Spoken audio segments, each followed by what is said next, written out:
مالی ورثہ نبی کا نہیں ہوتا، اس نے کہا یہ صرف سرکار کی بات ہے، باقی نبیوں کی بات نہیں ہے، اور اس نے یہ کہا کہ قرآن میں ہے کہ مالی وراثت نبی کی ہوتی ہے، قرآن میں ہے یہ الفاظ۔ اور پھر قرآن مجید میں ایک ضابطہ بھی چلا آ رہا تھا کہ بعض اموال کی وراثت کا ذکر آتا ہے، اس وقت تک منع نہیں تھی وراثت انبیاء کی، یہ تو آقا علیہ السلام نے قانون ضابطہ مقرر فرما دیا نا۔ تو سورہ مریم میں دیکھیں حضرت زکریا نے دعا کی تھی، فَهَبْ لِي مِن لَّدُنْكَ وَلِيًّا يَرِثُنِي وَيَرِثُ مِنْ آلِ یعقوب، کہ باری تعالیٰ مجھے بیٹا عطا فرما جو میرا وارث بنے، یارثنی جو میری وراثت کا مالک بنے اور آل یعقوب کا وارث بنے۔ یہ قرآن مجید کی آیت ہے، تو وراثت تو قرآن مجید سے ثابت تھی۔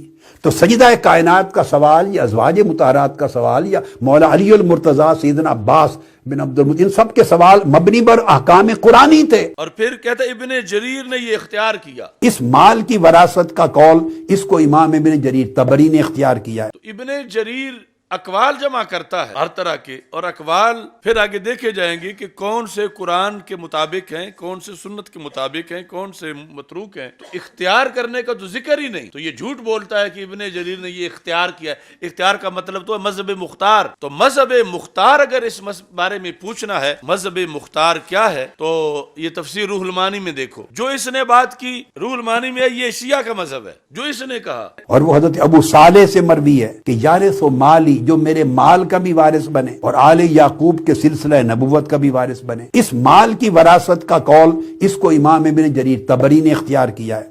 جو طاہر القادری بول رہا ہے، روح المعانی کہہ رہی ہے کہ یہ تو شیعہ کا مذہب ہے، تو ہم بلا وجہ تو نہیں کہہ رہے، کئی سالوں سے یہ دن آئے ہیں کہ ان میں سے ہر ایک کا پردہ چاک ہو رہا ہے اور اندر سے یہ نکل رہے ہیں کہ یہ اندر سے ہیں کیا۔ اس نے یہ کہا کہ انبیاء کی وراثت ہوتی ہے، اور یہ ذکر کر کے کہتا پھر قرآن مجید میں ایک ضابطہ بھی چلا آ رہا تھا، اور پھر قرآن مجید میں ایک ضابطہ بھی چلا آ رہا تھا کہ بعض اموال کی وراثت کا ذکر آتا ہے، اس وقت تک منع نہیں تھی وراثت انبیاء کی۔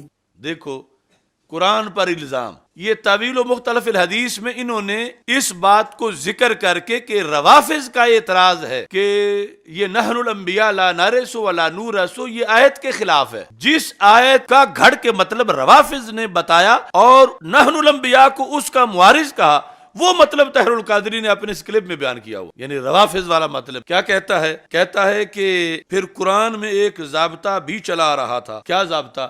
کہ بعض اموال کی وراثت کا ذکر آتا ہے، بعض اموال نبیوں کے لیے اس وقت منع نہیں تھی وراثت انبیاء کی، یہ تو آقا علیہ السلام نے ایک قانون اور ضابطہ مقرر فرمایا۔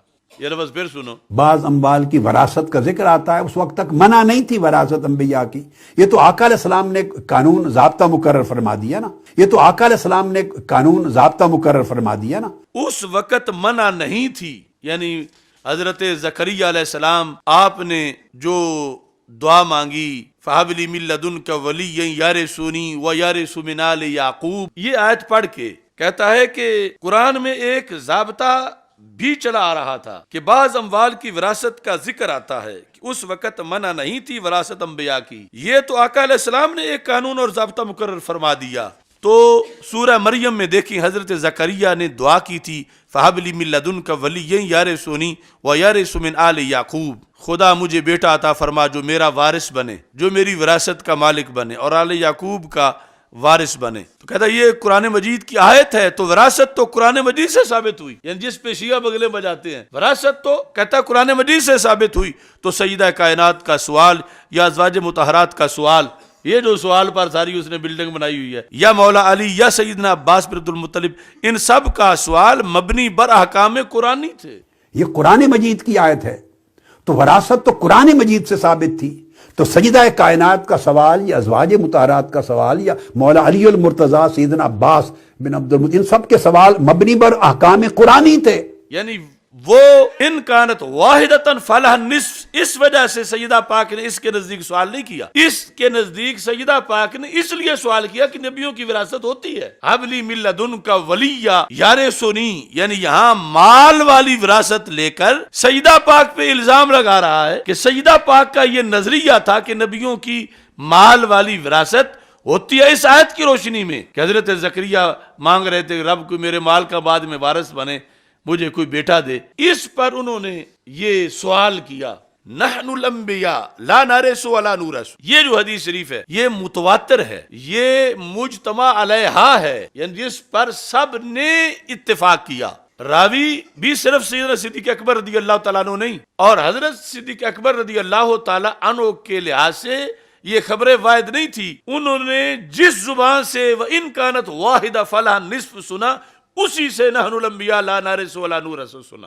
یہ قسمیں تو آگے ہمارے لحاظ سے بنے گی، ان کے لیے یہ یوں ہی کتی تھی جیسے آیت قرآن کتی ہوتی ہے۔ اور پھر آگے اور بھی راوی تھے، اور پھر سب کا اس پر اتفاق ہوا، اور مضمون کیا ہے؟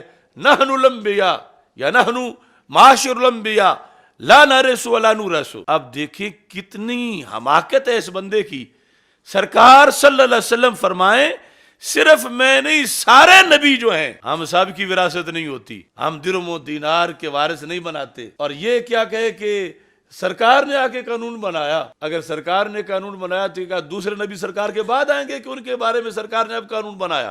وہ سارے نبی تو اپنے اپنی زندگی میں آ کے چلے گئے، نحن الانبیاء میں وہ سارے ہیں، اور ان سب کا یہ ضابطہ سرکار بتا رہے جو متواتر حدیث ہے کہ کسی نبی کا بھی کوئی مالی ورثہ نہیں ہوتا، ورنہ نحن الانبیاء میں اور کون ہے؟ سوچو تو صحیح، سرکار یہ نہیں کہہ رہے ایک جگہ بھی، یہ ہر جگہ جمع کا صیغہ ہے، لا نرث ولا نورث۔ لا نرث میں غیر نبی تو ساتھ جمع ہی نہیں، نبیوں کی بات ہے۔